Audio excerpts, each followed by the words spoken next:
Hello friends, welcome my channel. ఈరోజు నేను ఎండు చేపలకండి బొమ్మిడాయలు అంటారు కదా, ఎండు చేపల కూర వండబోతున్నాను నా స్టైల్లో. ఎలా ఉంటుందో చూడండి. తప్పకుండా నచ్చితే కనుక కామెంట్ చేయండి ఫ్రెండ్స్. హ్యాపీ హోలీ అందరికీ.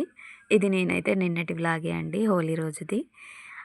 నాకు ఎడిటింగ్ చేయడానికి కుదరలేదు, గొంతు అస్సలు బాగాలేదు, జలుబు చేసేసింది. జలుబు చేసి 2 డేస్ నుంచి అసలు నాకు నోటికి ఏది తినాలన్నా సహించట్లేదండి.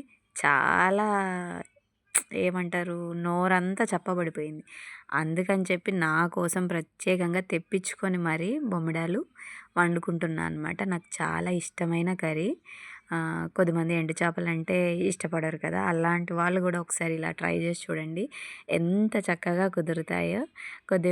మళ్ళీ బొమ్మిడాలు ఏంటంటే కొంచెం ఎక్కువ ఇసుకుంటుంది, ఎంత క్లీన్ చేసినా సరే. 2-3 సార్లు వాష్ చేసి వండినా కూడా ఏదో కొంచెం నోటికి కస్సమని చెప్పి ఇసుక తగులుతుందనమాట. ఇది నేను కూడా చాలాసార్లు ఫేస్ చేశాను.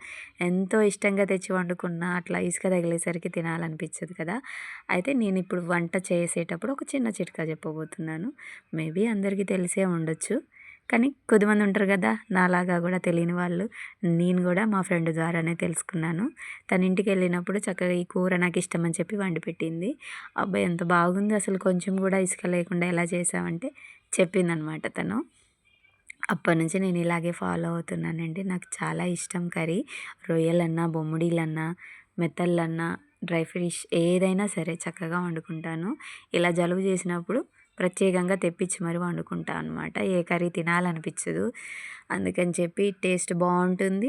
అలాగే గొంతు కూడా చక్కగా, నిన్ననైతే అసలు ఈ మాత్రం కూడా రాలేదండి, బొంగురు పోయింది మొత్తము. ఇంక దానివల్ల ఇప్పుడు ఏంటంటే వెదర్ మారుతుంది కదా మనకి, చలి నుంచి కొద్ది మార్నింగ్ టైంలో చలి ఉంటుంది, మళ్ళీ మధ్యాహ్నం అయ్యేసరికి ఎండ కొడుతుంది, మళ్ళీ మార్నింగ్ టైంకి చలి పెడుతుంది అనమాట. ఇలాంటి టైంలో మనం ఏం చేస్తామంటే కూల్ వాటర్ స్టార్ట్ చేస్తాం ఇప్పుడే. కూల్ వాటర్ తాగడం, ఫ్రిడ్జ్లో బాటిల్స్ పెట్టుకోవడం. ఇన్ని రోజులు మనకి వింటర్ కదా, ఇప్పుడు స్టార్ట్ అయిపోతుంది కదా, దానివల్ల మన హెల్త్ అనేది కొంచెం అప్సెట్ అవుతుంది. కూల్ వాటర్ మళ్ళీ మన బాడీ కొంచెం అలవాటు పడాలి కదా. ఇలాంటి టైంలో మీరు ఏం చేయండి, కొంచెం అలా జలుబు చేసి గొంతు తినాలి, మీకు ఏది తినడానికి నచ్చినప్పుడు ఇలా డ్రై ఫిష్ కర్రీ కానీ, మీకు ఇష్టం రొయ్యలు కానీ, బొమ్మిడీలు కానీ, ఏది తినాలనిపిస్తే అది. రొయ్యలు గోంగూర కూడా చాలా బాగుంటుందండి, ట్రై చేయండి. నెక్స్ట్ వీడియో నాది అదే రాబోతుంది, చూడండి ఫ్రెండ్స్. నచ్చితే కనుక లైక్ చేయండి. ఇసుక లేకుండా ఉండడానికి ఒక చిన్న టిప్ చెప్తా అన్నా కదా, అదే అనమాట మన స్పెషల్. డైలీ ఒక వ్లాగ్ చేసి పెడదాము అనేసి అనుకున్నాను, కానీ అస్సలు కుదరట్లేదండి. పాపతోని ఇటు హెల్త్ అప్సెట్ అయ్యి, పాపం యూట్యూబర్స్ని చూస్తే అదే అనిపించింది నాకు, ఎంత కష్టపడి చేస్తున్నారు వీడియోలు. అందరూ చిన్నపిల్లలు ఉన్న వాళ్ళే అండి, నేను ఫాలో అయ్యేవాళ్ళు. నాకు ఇష్టమైన యూట్యూబర్స్ కొంతమంది ఉన్నారు, ఒక 3-4 ఎక్కువ కాదు. వాళ్ళందరికీ ఇద్దరిద్దరు పిల్లలు, చిన్న చిన్న పిల్లలు. వాళ్ళతోటి ఇలా చేయడం అయితే కొంచెం కష్టమే అండి వాళ్ళకి నిజంగా. వాళ్ళకి వచ్చే కామెంట్లు చూస్తే కూడా కొంచెం బాధ అనిపిస్తుంది, వాళ్ళు ఎంత కష్టపడుతున్నారు కదా. సరే, ఇంకా మనం కర్రీలోకి వచ్చేద్దాము. ఇలా క్లీన్ అంటే కట్ చేసుకొని మనము క్లీన్ చేసుకున్న తర్వాత కొంచెం ఆయిల్ వేసుకొని ఇలా రోస్ట్ చేసుకోవాలి, జస్ట్ ఒక 5 మినిట్స్. కొంచెం పచ్చి వాసన పోయి కొంచెం ఎర్రగా రోస్ట్ చేసుకుంటే స్మెల్ మొత్తం పోతుందండి. కర్రీ వండినప్పుడు నీ సువాసన రాకుండా ఉంటుంది, కూర అనేది బ్రహ్మాండంగా ఉంటుంది. అలాగే మనకి ఇసుక తగలకుండా ఉండాలంటే అని చెప్పాను కదా, ఇదే అనమాట. ఇప్పుడు ఇలా కొంచెం రోస్ట్ అయిన తర్వాత స్టవ్ ఆఫ్ చేసుకొని ఇలా వేడిగా ఉన్నప్పుడే వాటర్ పోసేయండి. ఒక గ్లాస్ వాటర్ వేసార అలా పక్కకు పెట్టండి. వాటర్ వేసి, నాకు కొంచెం కాల్ వచ్చిందండి, కొంచెం ఎమర్జెన్సీ, అందుకని చెప్పి నేను ఫోన్ మాట్లాడాను, వీడియో తీయడానికి అవ్వలేదు. ఇలా ప్యాన్ పెట్టుకొని ఆయిల్లో ఆనియన్స్, పచ్చిమిర్చి వేసాను. వేగిన తర్వాత కొంచెం అల్లం వెల్లుల్లి పేస్ట్ వేసాండి. తర్వాతకి కొంచెం అల్లం పేస్ట్ మగ్గిన తర్వాతకి దోసకాయ ముక్కలు వేసుకున్నాను. నేను తీసుకున్న దోసకాయ ఏంటంటే కొంచెం పచ్చిగా అనిపించింది నాకు, ముక్కలు కొంచెం గట్టిగా ఉన్నాయి, అందుకని చెప్పి ఉల్లిపాయలతో పాటే వేసాను అనమాట. కొంచెం ఎక్కువ టైం పడుతుందిలే ఫ్రై అయ్యేసరికి, గట్టిగా ఉన్నాయి ముక్కలు అని చెప్పి అవి కూడా వేసుకున్నాను అనమాట. మీరు కొంచెం పండుగా ఉన్న దోసకాయ తీసుకుంటే ఆనియన్స్ రోస్ట్ అయిన తర్వాత, ఫ్రై అయిన తర్వాత దోసకాయ వేసుకోండి. అలాగే నేను టేస్ట్ కోసం కొంచెం కొత్తిమీర అయితే కొంచెం తాలింపులో ముందు వేస్తాను. స్మెల్ తెలియడం కోసం. అలాగే కొంచెం పసుపు ఇలా ఫ్రై చేసుకున్న తర్వాత ఒక 5 మినిట్స్ మూత పెట్టి వదిలేయండి. ఆయిల్ ఎక్కువ అనిపిస్తుంది కదా, అలా ఏం లేదండి. మనం టమాటా యాడ్ చేసిన తర్వాత కరెక్ట్గా సరిపోతుంది. ఆయిల్ ఏం ఎక్కువ అవ్వలేదు. చక్కగా అల్లం వెల్లుల్లి ఇలా ఆయిల్లో రోస్ట్ అయ్యేటప్పుడు స్మెల్ అనేది చాలా బాగా తెలుస్తుంది. కర్రీ కూడా చాలా టేస్ట్గా వస్తుందన్నమాట. ఇదండి, ఇలా క్లీన్ చేసుకోవటం వల్ల వేడి నీళ్ళల్లో 1కి 2 సార్లు వాష్ చేసుకొని వేయటం వల్ల మనకేంటంటే అస్సలు స్మెల్ రాదు. కర్రీ అన్నది ఇసుక ఉండదు, స్మెల్ రాదు. తినేటప్పుడు కొంచెం నీచు వాసనలాగా రాదనమాట. ఏ ఎండు చేపలైనా సరే మీకు అస్సలు స్మెల్ రాకుండా చాలా టేస్టీగా అనిపిస్తుంది కర్రీ. ఒకసారి ఇలా కూడా ట్రై చేసి చూడండి. తెలిసిన టిప్పే కదా, ఏముంది మళ్ళీ అని మాత్రం అనుకోవద్దు. తెలియని వాళ్ళ కోసం, మీకు తెలిస్తే ఓకే, తెలియని వాళ్ళు కూడా ఉంటారు కదా నాలాగా కొద్దిమంది.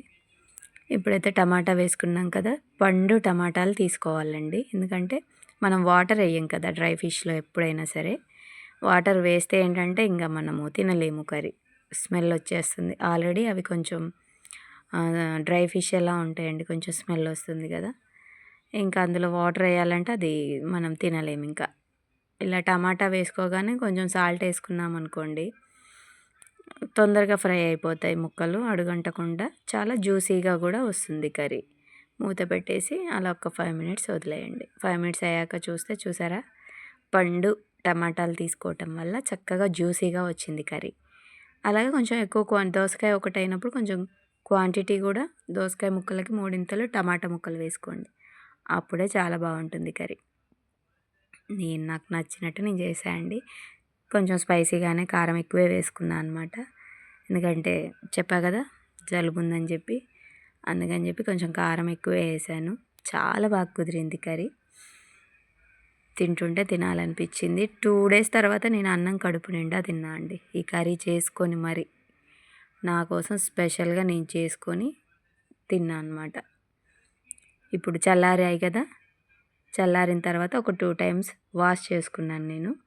వాటర్ అంతా 2 టైమ్స్ వాష్ చేసుకున్న తర్వాత మళ్ళీ కొన్ని వాటర్ ఉంచేసి ఇలా ఇసుక మొత్తం పోతుందండి. గట్టిగా పిండుకొని అసలు చుక్క వాటర్ అనేది పడకుండా ఇలా వేసుకోవాలి ముక్కలు. అప్పుడే మనకి ఇసుక తగలకుండా, స్మెల్ రాకుండా చాలా బాగుంటాయి. అంతసేపు మనం హాట్ వాటర్లో ఉంచటం వల్ల స్మెల్ అనేది కూడా రాకుండా కర్రీ చాలా బాగుంటుంది. అస్సలు తినేటప్పుడు కనీసం కొంచెం ఇసుక అన్నది కూడా తగలలేదండి. అంత నీట్గా కుదిరింది కూర. చక్కగా అనిపించింది నాకైతే. మీకు ఎలా అనిపించిందో తప్పకుండా నాకు కామెంట్ చేయండి ఫ్రెండ్స్. మీరు ఎలా వండుతారు అన్నది కూడా నాకు కామెంట్ చేయండి. హోలీ ఎలా ఆడారు అన్నది కూడా నాకు కామెంట్ చేయండి ఫ్రెండ్స్. నేనైతే ఒకటి విన్నాను నిన్న, మా ఫ్రెండ్ అయితే హోలీ ఆడుకోవడానికి రాలేదన్నమాట. ఈ మధ్య ఫ్రెండ్ అయింది నాకు తను. చూసారా కర్రీ అన్నది ఎంత బాగుందో, చాలా కలర్ఫుల్గా వచ్చింది కదా. ఏం లేదండి, హోలీ ఆడను నేను, రంగులు అనేవి నాకు పడవు. మాకు మొదటి నుంచి మా అమ్మ చెప్పేది మాకు హోలీ పడదు అని. ఇది అయితే నేను ఫస్ట్ టైం విన్నాను ఫ్రెండ్స్. మీకు ఇలాంటి హిస్టరీ ఏమైనా ఉందా? హోలీ ఆడితే పడకపోవటం, హోలీ ఆడిన తర్వాత గొడవలు కావటం, ఏదో ఒకటి చిన్నదట బండి మీద నుంచి పడటం, ఏదో చిన్న యాక్సిడెంట్, లేదంటే ఇంట్లో చికాకులు, గొడవలు, ఇలాంటి ఏదైనా హిస్టరీ ఉంటే నాకు చెప్పండి. నిన్న ఫస్ట్ టైం విన్నాను నేను. చూసారుగా కర్రీ ఎంత కలర్ఫుల్గా కుదిరిందో. బాయ్.